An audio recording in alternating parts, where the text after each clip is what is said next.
You, John Fitzgerald Kennedy, do solemnly swear. I, John Fitzgerald Kennedy, do solemnly swear. That you will faithfully execute the office of President of the United States. That I will faithfully execute the office of President of the United States. And will, to the best of your ability. And will, to the best of my ability. Preserve, protect, and defend the Constitution of the United States. Preserve, protect, and defend the Constitution of the United States. So help you God. So help me God.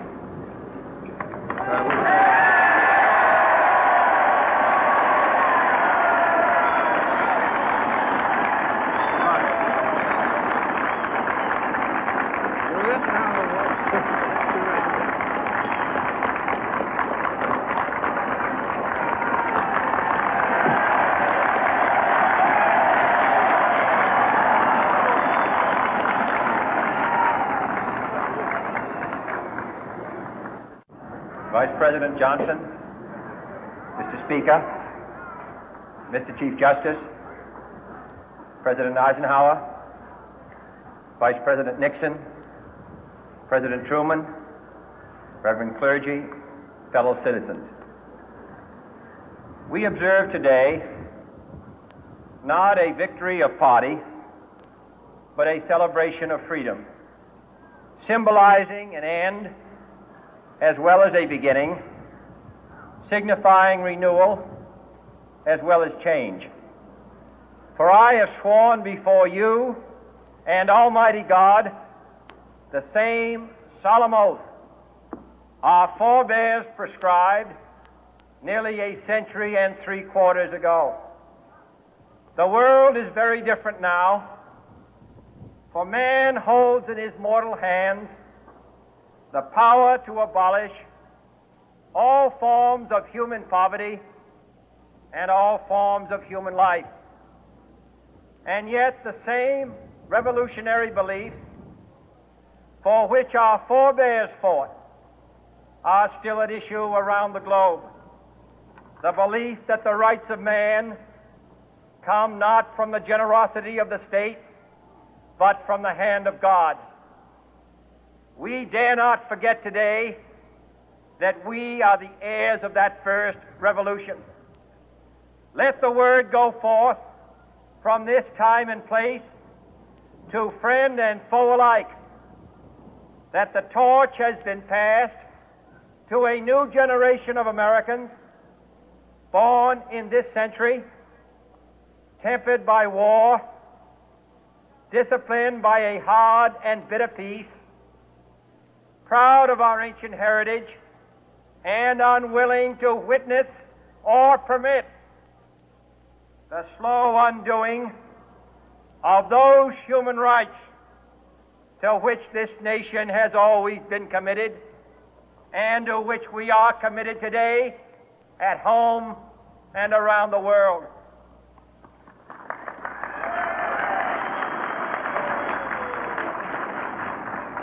Let every nation know, whether it wishes us well or ill, that we shall pay any price, bear any burden, meet any hardship, support any friend, oppose any foe to assure the survival and the success of liberty.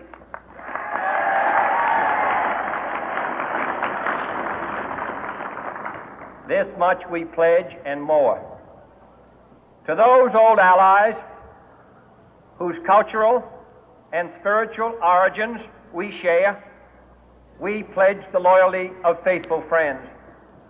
United, there is little we cannot do in a host of cooperative ventures.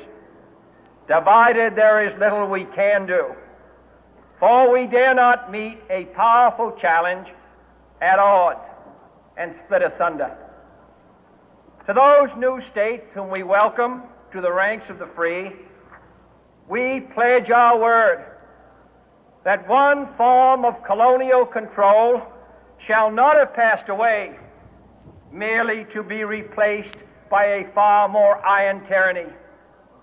We shall not always expect to find them supporting our view, but we shall always hope to find them strongly supporting their own freedom, and to remember that in the past, those who foolishly sought power by riding the back of the tiger ended up inside.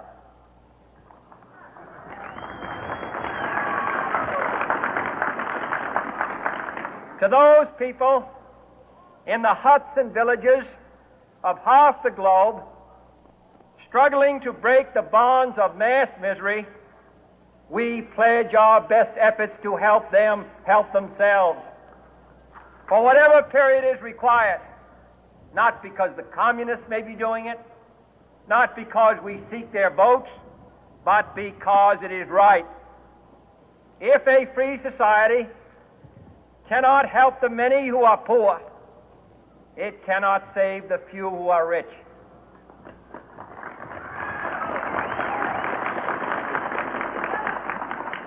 To our sister republics south of our border, we offer a special pledge to convert our good words into good deeds, in a new alliance for progress, to assist free men and free governments in casting off the chains of poverty.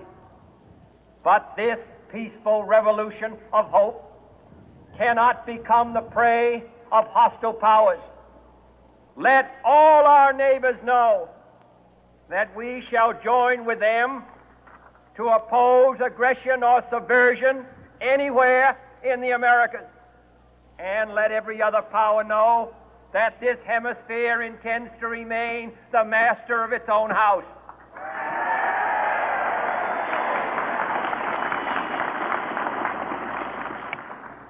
To that World Assembly of Sovereign States, the United Nations, our last best hope, in an age where the instruments of war have far outpaced the instruments of peace, we renew our pledge of support to prevent it from becoming merely a forum for invective, to strengthen its shield of the new and the weak, and to enlarge the area in which its writ may run.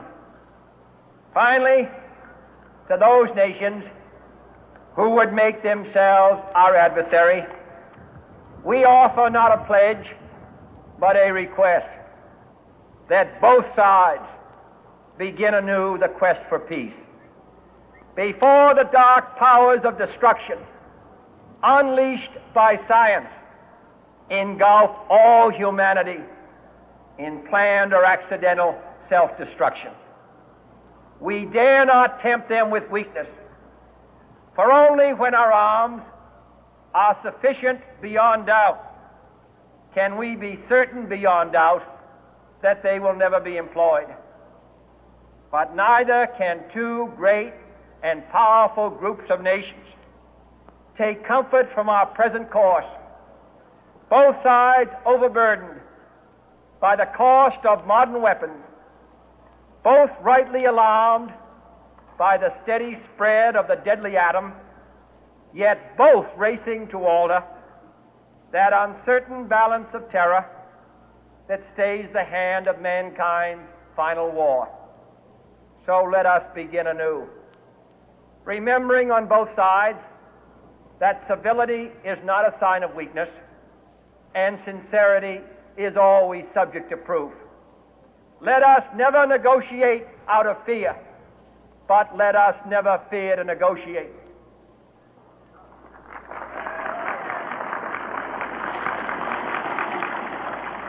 Let both sides explore what problems unite us, instead of belaboring those problems which divide us. Let both sides, for the first time, formulate serious and precise proposals for the inspection and control of arms, and bring the absolute power to destroy other nations under the absolute control of all nations.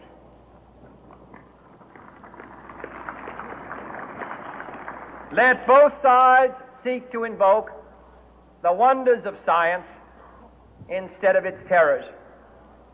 Together, let us explore the stars, conquer the deserts, eradicate disease, tap the ocean depth, and encourage the arts and commerce.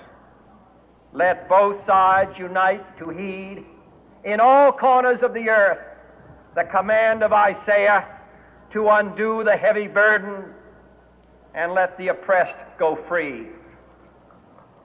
And if a beachhead of cooperation may push back the jungle of suspicion, let both sides join in creating a new endeavor, not a new balance of power, but a new world of law, where the strong are just and the weak secure and the peace preserved.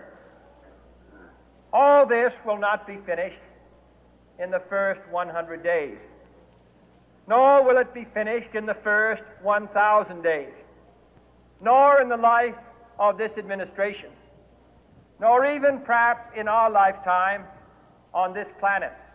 But let us begin.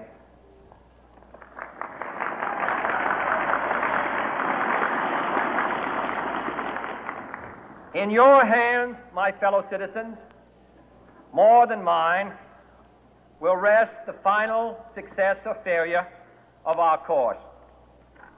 Since this country was founded, each generation of Americans has been summoned to give testimony to its national loyalty. The graves of young Americans who answered the call to service surround the globe.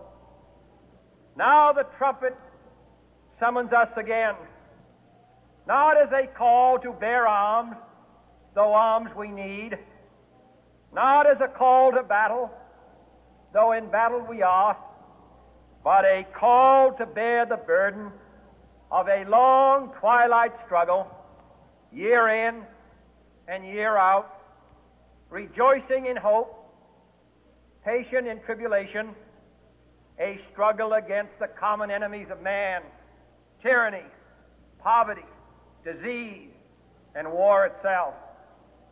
Can we forge against these enemies a grand and global alliance, north and south, east and west, that can assure a more fruitful life for all mankind? Will you join in that historic effort?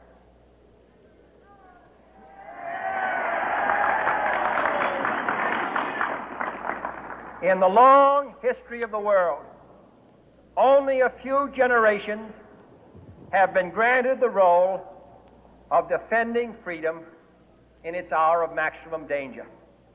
I do not shrink from this responsibility. I welcome it.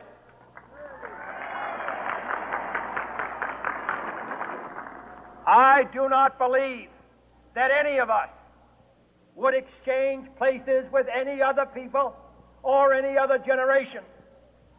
The energy, the faith, the devotion which we bring to this endeavor will light our country and all who serve it. And the glow from that fire can truly light the world. And so, my fellow Americans, ask not what your country can do for you, ask what you can do for your country.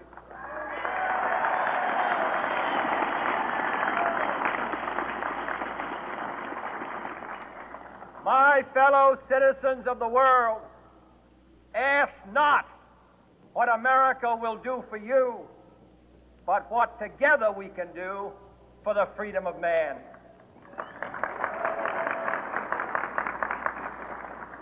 Finally, whether you are citizens of America or citizens of the world, ask of us here the same high standards of strength and sacrifice which we ask of you. With a good conscience, our only sure reward, with history the final judge of our deeds, let us go forth to lead the land we love, asking His blessing and His help, but knowing that here on earth God's work must truly be our own.